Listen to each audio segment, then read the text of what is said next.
हाजी व मजहबी और दुखी इंसानियत की खिदमत में पेश शख्सियत नगीना जामिया मस्जिद ओल्डहम के सदर अलहाज मोहम्मद बशीर मरहूम के 40वें पर नगीना जामिया मस्जिद ओल्डहम में इनके साहबजादगान मोहम्मद फयाज बशीर और मोहम्मद एजाज बशीर ने रूहानी महफिल का इनेकाद किया। Whether they are rich, whether they eat gosht at home or they don't eat gosht at home, this is not an issue.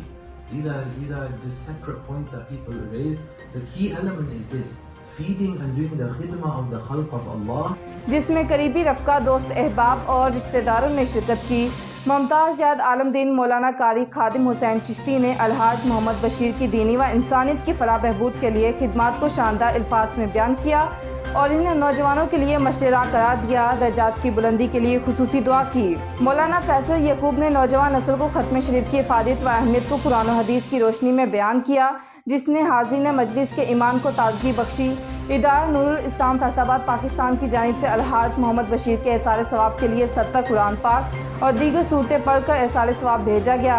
महफिल में ओल्डहम काउंसिल के मेयर काउंसलर अतीकुर रहमान, चौधरी मोहम्मद इसहाक, चौधरी आरिफ कंधेर, जीशान अहमद, नदीम इरशाद, अजहर राजा, लाला अरशद, हाजी मोहम्मद इशफाक वारसी, बाबा शबीर राठौर, हाजी अब्दुल कयूम मदनी व दीगर सरकर्दा शख्सियात ने शिरकत की।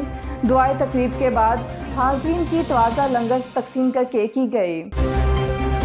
अब तक हमें रिपोर्ट कर रहे थे आरिफ चौधरी ओल्डहम से। मज़ीद बाखबर रहने के लिए देखते रहिए अंडरग्राउंड न्यूज़।